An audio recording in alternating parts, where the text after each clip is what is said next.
Have you ever been driving down the highway and suddenly found yourself behind a brand new pickup truck that costs more than most people's houses?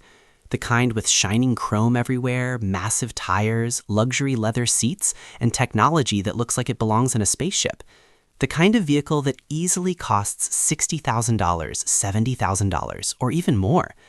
And then a strange thought pops into your mind. How is the person driving that truck actually affording it?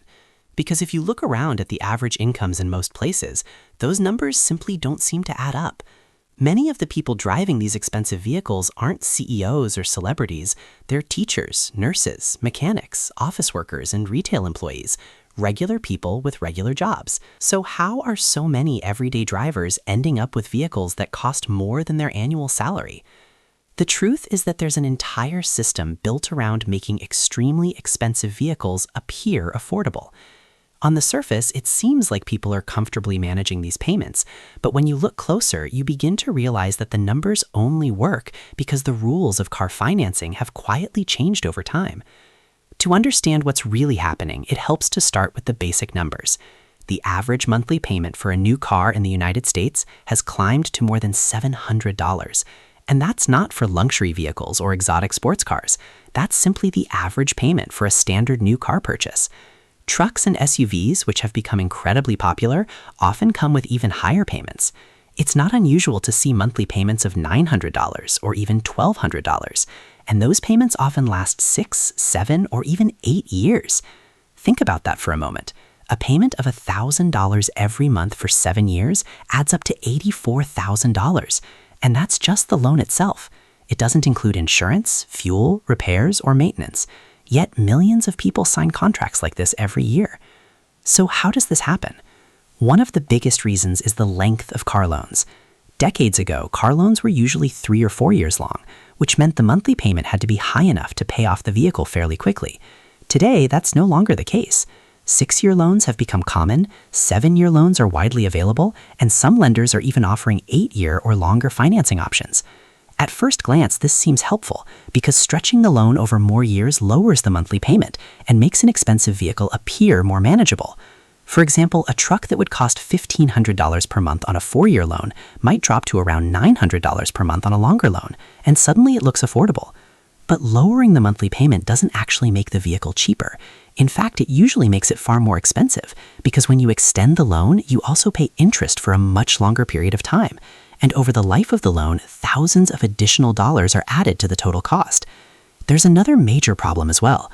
Cars lose value very quickly. Within the first few years, a new vehicle can lose a large percentage of its value. And when someone takes out a long loan, they often end up owing more on the vehicle than it's actually worth. This situation is called negative equity. And once someone is stuck in negative equity, escaping the cycle becomes very difficult. Many drivers eventually decide they want a different vehicle after a few years. Maybe their lifestyle changes or they simply want something newer. But because they still owe more than the car is worth, they can't sell it without paying the difference. So instead, the remaining debt gets rolled into the loan for the next vehicle, meaning they start their new loan already carrying debt from the previous car. The cycle repeats again and again, with loan balances growing larger each time.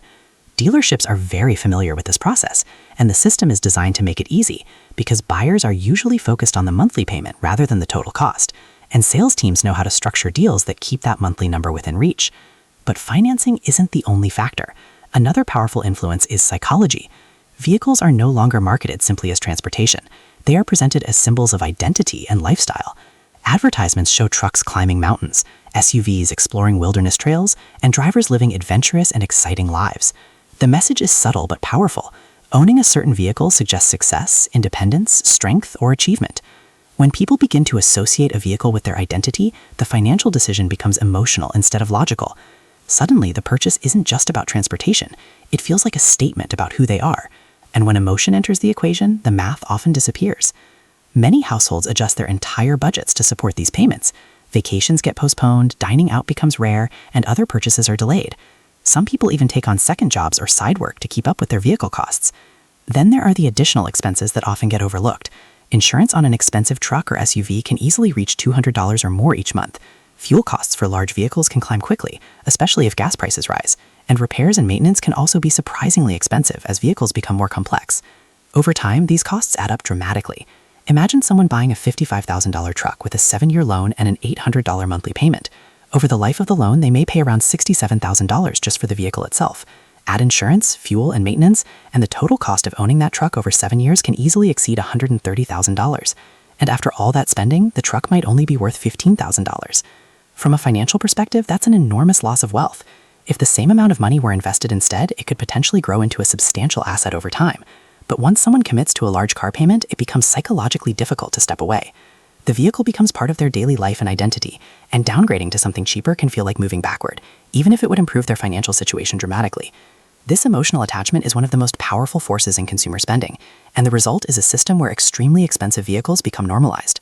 Payments that would seem outrageous in other areas of life are suddenly accepted as routine when they're tied to transportation.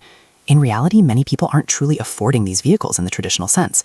Instead, they're stretching their finances, extending loan terms, and reorganizing their budgets to make the payments work.